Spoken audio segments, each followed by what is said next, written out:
How do you explain the cost of living to high school students? The answer is to give them a reality check by having them walk through a game of life.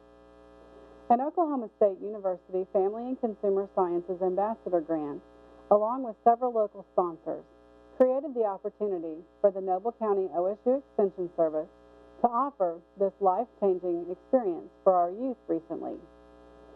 Students were given a fictitious character with a monthly salary associated with that occupation and sent on a journey into a world where they had to obtain monthly expenses such as housing, transportation, insurance, and clothing, plus other necessities of life like groceries and medical bills. The goal of this project is to help students become aware of basic skills in personal financial planning like goal setting, decision making, and career planning. 200 students from Billings, Frontier, Morrison, and Perry played the game of life in the Reality Check program held at the Noble County Fairgrounds. More than 40 volunteers from area businesses and community groups participated in the event and guided the youth through this interactive program.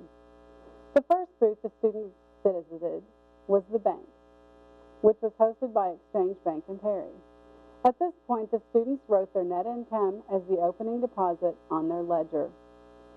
From there, they learned from Jenny Wade of Davidson and Wade CPAs and a 4-H volunteer leader how Uncle Sam withholds taxes and Social Security funds, which creates sometimes a big difference between the student's gross income and net income. The students were required to visit all the booths as they represented average adult responsibilities, but they could go in any order after the first two. The transportation booth was hosted by Rubel Vance Chevrolet Buick and GMC in Perry. The students could select either a compact, medium-sized, or large, new or used car or truck. Many students found that they had a 2010 fully loaded truck case on a 1993 compact car budget.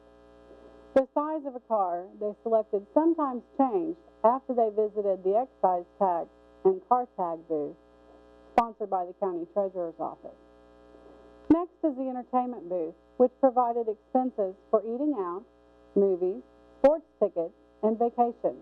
Prices were per person in the family, so the larger the family, the more expensive the activities were. The grocery booth was hosted by the Perry Homeland Store. Students could select monthly food prices based on their family size from a retail store, a discount store, and a specialty store. The safety booth was a roaming booth, co-sponsored by the Noble County Sheriff and Chad Webb, the OSU Extension Educator for Agriculture. Everyone had to have him sign their card, but Chad randomly stopped students and gave them tickets for speeding, not wearing their seatbelt, smoking, not having insurance, etc. But he was quite popular with the students, and they really tried to avoid him because his tickets were not cheap. American Cancer Society employees sponsored the charitable contributions booth. Here, students could select from a variety of nonprofit organizations and deduct a monthly donation.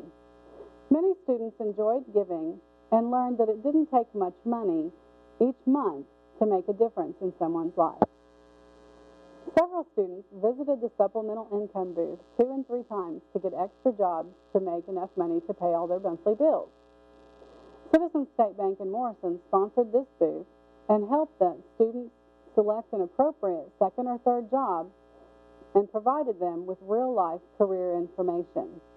Stillwater Medical Center also provided information at this booth on medical careers.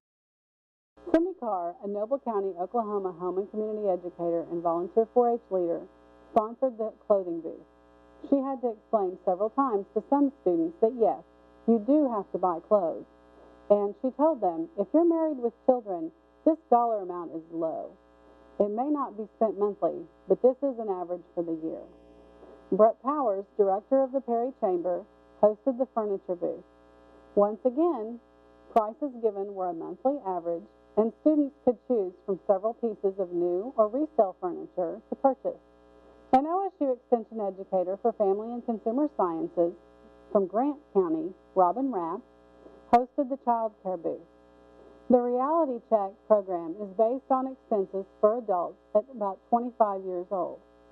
So if a student's card said they had 2 children, she had them pick ages from 5 years and under, and then she gave them their child care costs. Many students were shocked at the amount and didn't like deducting it from their monthly expenses. One high school principal reported that a student came back from the reality check program and said she was going to go home and thank her dad because she never realized kids were so expensive. One booth the student struggled with was the communication booth.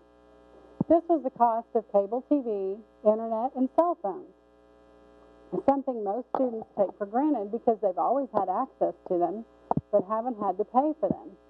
Kathy Anderson is a 4-H volunteer leader and counseled the students through this process. The housing booth included buying and renting houses or apartments. This booth was sponsored by First Bank and Trust, and these ladies counseled the students as they selected appropriate housing for their family size. Prices ranged from $200,000 or more for a 3-bedroom, 2-bath brick home to a small 1-bedroom apartment with all bills paid. The utilities booth was sponsored by the City of Perry employees. The cost deducted here was based on which home the students either bought or rented at the housing booth.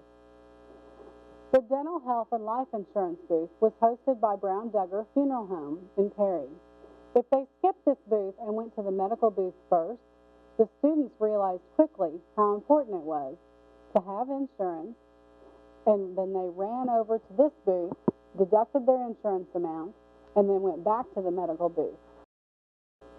The eye care booth was sponsored by Stillwater Vision Center. Students learned a fairly accurate cost to receive exams, glasses, and contact lenses. Some students didn't have eye care expenses, and they were really excited about that. The medical booth was manned by Richard Rapp, Robin's husband, who's a rancher in Grant County. Richard read the codes off the students' cards and told them what medical expenses they had, if any, and if they didn't have to deduct anything, they were really excited about that as well.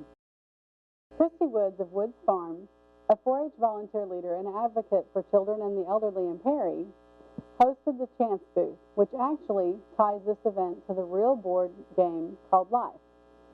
The students drew a card out of her bag, which stated that either something good unexpectedly happened in their life, which allowed them to add money to their ledger, or something bad, like a child's broken leg, caused them to deduct a certain amount.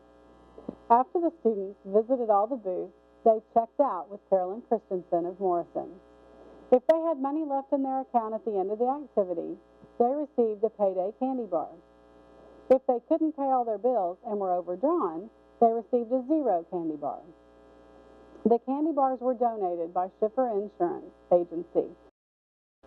One student told his teacher, "I made it with the money left over. I have 3 jobs and I'm working 18 hours a day, 7 days a week, but I did it." This led to discussions on time management, taking time for yourself and your family, and how physically unhealthy it would be to work so much. The following is a list of sponsors who made the first annual Reality Check program possible. Thank you to everyone who worked so hard to make this a unique educational experience for the youth in Noble County.